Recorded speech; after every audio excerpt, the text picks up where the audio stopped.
आज की कहानी है एक ऐसे नौकर की जिसका अफेयर एक राजा की पत्नी से हो जाता है और ये बात जब उस राजा को पता चलता है तो वो अपनी जान बचाने के लिए पहचान छुपाकर एक चर्च में जाकर काम करने लगता है। लेकिन उसे नहीं पता था कि इस चर्च की नन्स जो दिखने में धार्मिक हैं, असल में उनकी जिंदगी बहुत ही मुश्किल और अजीबोगरीब इच्छाओं से भरी हुई है। और यहाँ आने के बाद उसके साथ कुछ ऐसी चीजें होने लगती हैं जिससे न सिर्फ उसकी जिंदगी बल्कि सभी नन्स की जिंदगी भी पूरी तरह बदल जाती है। सो हेलो दोस्तों, मेरा नाम है इशिता और कहानी शुरू करने से पहले आप सबको बता दें कि हमारा ये वीडियो सिर्फ एंटरटेनमेंट और फिल्म के कंसेप्ट को समझाना और उसका एक्सप्लेनेशन करना है। हमारा उद्देश्य किसी भी धार्मिक आस्था या मान्यताओं का अपमान करना नहीं है। अगर आपको कोई भी वीडियो क्लिप या बातों से डिस्कम्फर्ट फील होती है तो आपसे रिक्वेस्ट है कि इस वीडियो को सिर्फ और सिर्फ एंटरटेनमेंट के पर्पज से ही देखें। तो कहानी की शुरुआत में हम फर्नांडा नाम की एक सिस्टर को देखते हैं जो अपने गधे को पकड़कर जंगल के बीच से चर्च की ओर आ रही होती है। चर्च में पहुंचने के बाद जिनेवरा नाम की दूसरी सिस्टर आकर उससे पूछती है, कल रात तुम कहाँ थी? फर्नांडा कहती है, हमेशा की तरह कल रात भी मेरा गधा भाग गया था और उसे ढूंढते ढूंढते सुबह हो गई। जिनेवरा कहती है, मैं तो हर रोज अच्छे से गेट लॉक करती हूँ, फिर हर रात ये भाग कैसे जाता है? दोनों बातें कर ही रही थीं कि वहाँ से चर्च का माली लुर को गुजरते हुए उन्हें गुड मॉर्निंग कहता है, पर बदले में दोनों उसे डांटने लगती हैं और वहाँ से भगा देती हैं। अब अगले सीन में सभी सिस्टर्स चर्च में जाकर सुबह की प्रेयर करती हैं, जिसके बाद वहाँ की सुपीरियर सिस्टर मरिया फर्नांडा से पूछती हैं, तुम कल रात कहाँ थी? जिस पर वो बताती है, कल मेरा गधा फिर से भाग गया था और मैं उसे ही पकड़ने गई थी। ये सुनकर सिस्टर मरिया कुछ नहीं कहती। अब इस गधे के बार बार भागने का चक्कर असल में कुछ और ही है जो हमें आगे पता चलेगा। दूसरी तरफ हम अलेसांड्रा नाम की एक और सिस्टर को देखते हैं जो अपने कमरे में बैठकर सिलाई कर रही होती है। वो बहुत उदास थी क्योंकि वो चर्च में नहीं रहना चाहती थी और बाहर जाकर अपनी जिंदगी को अच्छे से जीना चाहती थी। दूसरी ओर सिस्टर जिनेवरा को देखते हैं जो सिस्टर मरिया के साथ कुछ बातें कर रही होती है। तभी एक किताब में उसे एक तस्वीर नजर आती है जिसमें कुछ अजीब विधि के बारे में लिखा था। ये देखकर उसे थोड़ी हैरानी होती है और कुछ लाइनें पढ़कर वो किताब रख देती है। वहीं सिस्टर अलेसेंड्रा के पापा उससे मिलने आते हैं और दोनों बातचीत करने लगते हैं। उसके पापा कहते हैं, मैं तुम्हारे लिए एक अच्छा लड़का ढूंढ रहा हूँ, पर प्रॉब्लम ये है कि जो भी अच्छा लड़का मिलता है वो बहुत ज्यादा दहेज मांगने लगता है। इस पर अलेसेंड्रा कहती है, अगर आप चर्च में डोनेशन देना थोड़ा कम कर दें तो शायद दहेज के पैसों का इंतजाम हो जाएगा। पर उसके पापा कहते हैं, ये करना ठीक नहीं रहेगा, तुम चिंता मत करो और अपने करियर पर ध्यान दो। शादी हो या ना हो, पर तुम एक बेहतरीन तरीके से जिंदगी जी सकोगी। ये सुनकर अलेसांड्रा बहुत दुखी हो जाती है क्योंकि वो शादी करके ही एक अच्छी और खूबसूरत जिंदगी जीना चाहती थी। अगले दिन हम तीनों सिस्टर्स को एक साथ देखते हैं जो अपने बुने हुए कपड़ों को ले जा रही होती हैं। अलेसांड्रा अपने पापा से की गई बातचीत दोनों सिस्टर्स को बताती है, जिसे सुनकर वो भी दुखी हो जाती है। तभी वो वहाँ लुर्को को देखते हैं जो कुछ काम करते हुए उन्हें अजीब नजरों से देख रहा था, पर ऐसा करते हुए देखकर वो तीनों उस पर भड़क जाती है और अपने दिल की भड़ास निकालने के लिए अंदर आकर उसका सामान फेंकने लगती है। और इतने से भी उनका मन नहीं भरता तो वो उसकी पिटाई भी कर देती है। दूसरी तरफ हम इस चर्च के फादर टोमासो को देखते हैं जो सिस्टर्स के बुने हुए कपड़े बाजार लेकर जाने के लिए निकलते हैं। रास्ते में लुर्को उनसे मिलता है और कहता है, मुझे माफ कर दीजिए फादर, अब मैं इस चर्च में काम नहीं करना चाहता। इस पर फादर उसे समझाते हैं कि अब आगे से ऐसा कुछ नहीं होगा, लेकिन लुर्को नहीं मानता और वहाँ से चला जाता है। इसके बाद हम चर्च से कुछ मील दूर एक घर में लॉर्ड ब्रूनो नाम के एक जमींदार आदमी को देखते हैं जो अपनी पत्नी फ्रांचेस्का के साथ खाना खाते हुए बातें कर रहा होता है। पर फ्रांचेस्का का ध्यान उनके नौकर मसेटो की तरफ होता है और मसेटो भी अपनी मालकिन को देख रहा होता है। दोनों को देखकर ऐसा लग रहा था कि उनके बीच कोई चक्कर है। फिर रात होते ही हम देखते हैं कि फ्रांचेस्का और मसेटो बिस्तर में एक राउंड खत्म कर चुके हैं। फ्रांचेस्का कहती है, मेरा पति मुझे खुश नहीं कर पाता, बस अपनी शानो शौकत की बातें करता रहता है। इसके बाद दोनों दूसरे राउंड के लिए तैयार होने लगते हैं। तभी कमरे में ब्रूनो के आने की आवाज सुनकर मासेट्टो खिड़की से कूदकर भागने की कोशिश करता है, लेकिन ब्रूनो आकर उसको पीछे से देख लेता है और उसका पीछा करते हुए सभी नौकरों के घर में चला जाता है। मगर मसेटो पहले पहुंचकर सोने का नाटक करने लगता है। इसके बाद ब्रूनो सभी नौकरों को चेक करने लगता है कि किसकी हार्ट बीट तेज है और चेक करते हुए जब मसेटो के पास आता है तो उसे शक हो जाता है कि यही वो नौकर है, पर अंधेरा होने की वजह से वो उसे पहचान नहीं पाता, इसलिए उसके कुछ बाल काट लेता है ताकि सुबह होने पर उसे पता चल जाए कि इस तरह के हिमाकत करने वाला असल में कौन था। पर ब्रूनो के जाते ही मासेट्टो उठकर अपने सभी साथियों के बाल भी थोड़ा थोड़ा काट देता है। सुबह होते ही ब्रूनो सभी नौकरों को लाइन में खड़ा करता है और एक एक करके चेक करने लगता है, लेकिन सभी के बाल थोड़े थोड़े कटे हुए होते हैं जिससे वो समझ नहीं पाता कि वो आदमी कौन था। फिर भी वो समझ जाता है कि जो भी है वो बहुत होशियार है। फिर सबको धमकी देते हुए कहता है कि मैं जिसे ढूंढ रहा हूँ, अगर मैंने उसे पकड़ लिया तो उसका काम तमाम समझो। फिर वो सभी नौकरों के बाल कटवाकर छोटे करवा देता है। अब अगले दिन जब फ्रांचेस्का और ब्रूनो खाना खाने बैठते हैं तो ब्रूनो अपनी वाइफ को वार्निंग देते हुए कहता है कि तुमने जो भी किया ठीक नहीं किया। मैं जानता हूँ कि तुम भी इन सब में शामिल हो। अगर वो नौकर एक बार मुझे मिल गया तो मैं उसके साथ साथ तुम्हें भी खत्म कर दूंगा। लेकिन फ्रांचेस्का ब्रूनो से बिल्कुल भी नहीं डरती और कहती है कि तुम ऐसा कुछ भी नहीं कर पाओगे। इसी बीच ब्रूनो अपनी वाइफ और मसेटो को इशारा करते हुए देखकर समझ जाता है कि वो नौकर मसेटो ही है। फिर आगे हम मसेटो को काम करते हुए देखते हैं और वहाँ फ्रांचेस्का भी होती है जो मसेटो के पास आती है और उसके साथ जबरदस्ती भूकंप लाने की कोशिश करने लगती है। लेकिन इस बार दूर से ब्रूनो उन्हें देख लेता है और गुस्से में आकर अपने आदमियों से कहता है, मसेटो को पकड़ के मेरे पास ले आओ। मसेटो ने भी देख लिया था कि ब्रूनो ने सब कुछ देख लिया है, इसलिए वो अपनी जान बचाने के लिए वहाँ से भागना शुरू कर देता है और ब्रूनो के आदमी भी उसके पीछे पड़ जाते हैं, लेकिन वो उसे पकड़ नहीं पाते। जंगल से होते हुए भागते भागते बहुत दूर जाने के बाद मसेटो फादर टोमासो को देखता है। फादर ने बाजार जाने के रास्ते में थोड़ा वाइन पी लिया था और नशे की वजह से उनकी गाड़ी उलट गई थी और सारे कपड़े भी नदी में बह रहे थे। मसेटो ये देखकर फादर की मदद करता है और सारे कपड़े फिर से इकट्ठा कर देता है। इससे फादर बहुत खुश होते हैं और जब उन्हें पता चलता है कि मसेटो का कोई घर नहीं है तो वो उसे अपने साथ चर्च में ले आते हैं। फादर उसे कुछ खाने के लिए देते हैं और कहते हैं कि चर्च में तुम्हें गूंगा बहरा बनकर रहना पड़ेगा, नहीं तो चर्च की सिस्टर्स तुम्हें बहुत परेशान करेंगी। अगले दिन सुबह फादर मसेटो को सिस्टर मरिया से मिलवाते हैं और कहते हैं कि मैं एक आदमी को लाया हूँ जो हर काम में माहिर है, पर ये गूंगा बहरा है इसलिए इसे यहाँ लेकर आया हूँ ताकि ये लुर्को की जगह काम कर सके।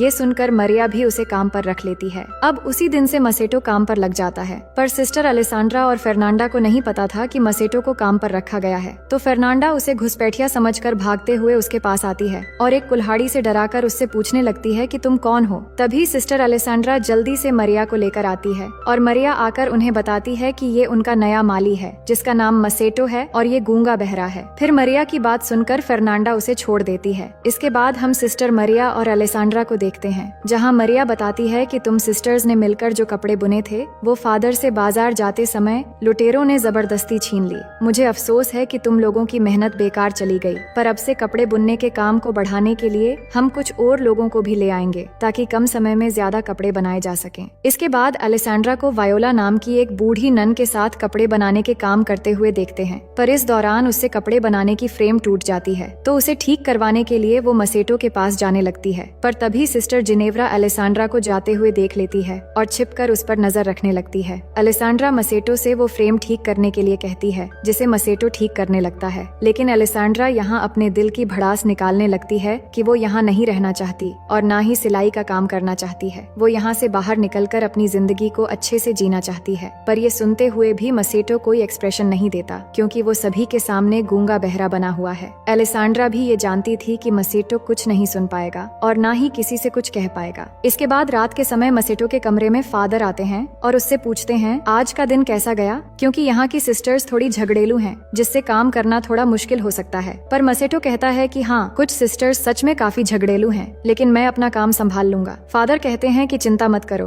वो तुम्हें नुकसान नहीं पहुँचाएंगी, पर कुछ भी हो मुझे बताते रहना और उनके सामने गूंगा बहरा बने रहना जिससे वो तुमसे ज्यादा उलझेंगी नहीं। वहीं फर्नांडा अपने कमरे में कुछ पढ़ रही होती है, तभी उसकी खिड़की में कोई पत्थर फेंकता है तो वो खिड़की खोलकर देखती है कि उसकी बचपन की फ्रेंड मार्टा उससे मिलने आई है। इसके बाद दोनों अलेसांड्रा के कमरे में जाती हैं और तीनों मिलकर वाइन पीने लगती हैं। कुछ देर में वहाँ सिस्टर जिनेव्रा भी आ जाती है और सभी मिलकर मजे करने लगते हैं। फिर ड्रिंक करते हुए वो रोमांटिक बातें भी करने लगती हैं। मार्टा उन्हें लड़कों के बारे में कई सारी बातें बताने लगती है कि एक जड़ी बूटी है जिसे एक खास तरीके से इस्तेमाल करके लड़कों को अट्रैक्ट किया जा सकता है और ये सब सुनते हुए बाकी तीनों भी बहुत मजे लेती हैं। अगले दिन मसेटो जब काम कर रहा होता है तब अलेसांड्रा वहाँ आती है और मसेटो से कहती है मैंने तुम्हारे लिए ये रूमाल बनाया है। फिर वो रूमाल से मसेटो के पसीने पोंछने लगती है और पास बैठकर उससे बातें करने लगती है। दरअसल पिछली रात मार्टा की रोमांटिक बातों को सुनने के बाद उसके मन में नौटी ख्यालात आ गए थे, इसलिए वो बात करते करते अचानक उसे किस कर लेती है जिससे मसेटो भी इस चांस को बिना गवाए वहीं पर उसके साथ तूफान और भूकंप के मजे लेने लगता है। लेकिन तभी चर्च की घंटी बजने से मसेटो घबरा जाता है और अलेसांड्रा भी जल्दी से खुद को संभालकर चर्च में प्रे करने चली जाती है। लेकिन प्रे करते समय फर्नांडा अलेसांड्रा के स्कार्फ और नाखून में मिट्टी लगी हुई नोटिस करती है।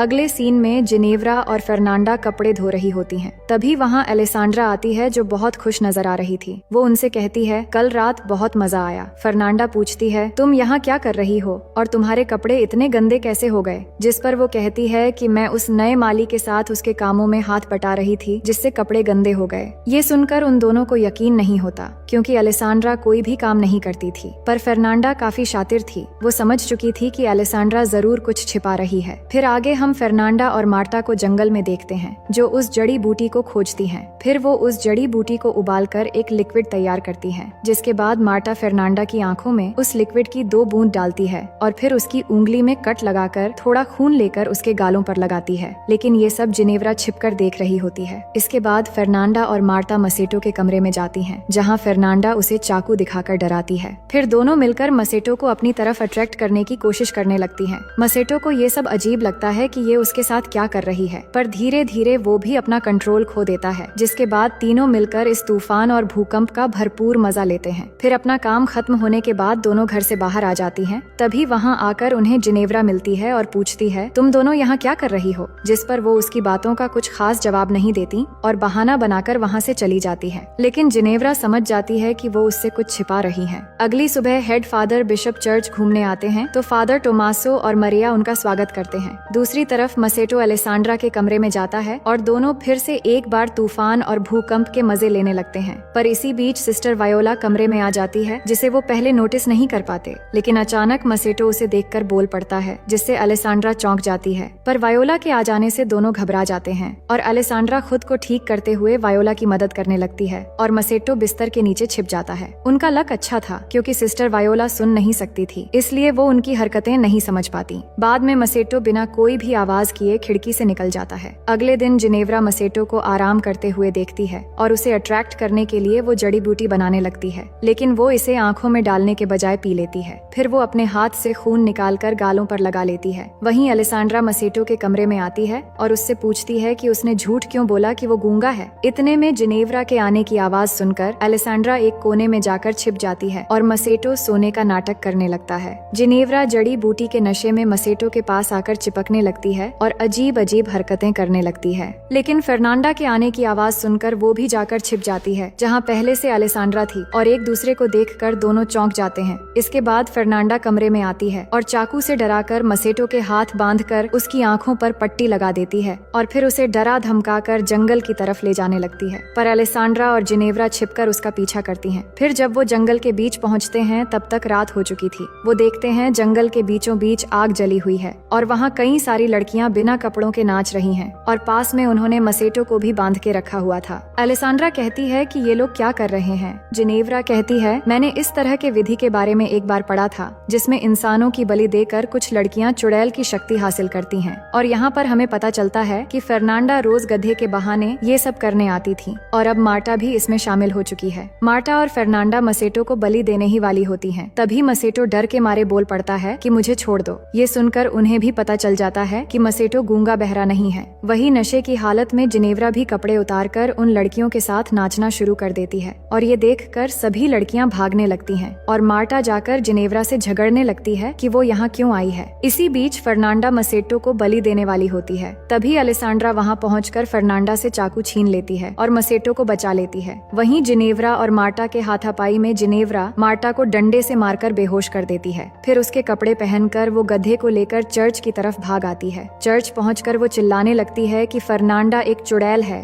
और ये सब आवाज सुनकर फादर बिशप बाहर आते हैं तो जिनेव्रा आकर उन्हें बताने लगती है कि फर्नांडा एक चुड़ैल है। इतने में फर्नांडा, अलेसांड्रा और मसेटो भी वहाँ पहुँच जाते हैं। अलेसांड्रा फादर से कहती है ये झूठ बोल रही है और आज इसने वो जड़ी बूटी लिया और नशे की हालत में बकवास कर रही है। पर जिनेव्रा कहती है नहीं, मैं झूठ नहीं बोल रही हूँ, ये सब एक साथ मिले हुए हैं और ये दोनों इस माली के साथ इंटीमेट भी हो चुकी हैं। ये सुनकर फादर बिशप मरिया को बुलाकर बाहर लाते हैं और पूछते हैं कि ये सब क्या हो रहा है। तभी फादर टोमासो भी मरिया के कमरे से बाहर आते हैं, जिसे देखकर सभी लोग हैरान रह जाते हैं और फादर बिशप भी समझ जाते हैं कि इस चर्च में अब तक क्या चल रहा था। इसके बाद अगले दिन फादर बिशप एक एक करके सभी को सजा सुनाते हैं और गॉड से माफी मांगने के लिए कहते हैं और फादर टोमासो को सबसे बड़ी सजा मिलती है क्योंकि उन्होंने फादर होने का गलत फायदा उठाया था। उन्हें सजा के तौर पर एक ऐसे आश्रम में भेज दिया जाता है जहाँ सिर्फ मर्द रहते हैं और मसेटो को फिर से लॉर्ड ब्रूनो के हवाले कर दिया जाता है जहाँ लॉर्ड के सिपाही उसे बंदी बना लेते हैं। इसके बाद हम तीनों सिस्टर्स को देखते हैं हैं जो एक दूसरे से माफी मांगती हैं। सिस्टर जिनेव्रा भी फर्नांडा से कहती है मुझे माफ कर देना। फिर तीनों मसेटो के बारे में सोचने लगती हैं कि शायद लॉर्ड ब्रूनो उसे मार डालेगा, इसलिए वो उसे बचाने का एक प्लान बनाती है। उधर लॉर्ड ब्रूनो ने मासेट्टो को जेल में बंद कर दिया था और फिर वहाँ आकर कहता है मैंने अपनी वाइफ को कुत्तों और जंगली जानवरों के साथ बांध दिया है ताकि उसे दर्दनाक मौत मिले, और अब तुम्हारी बारी है, पर मैं तुम्हें नहीं मारूंगा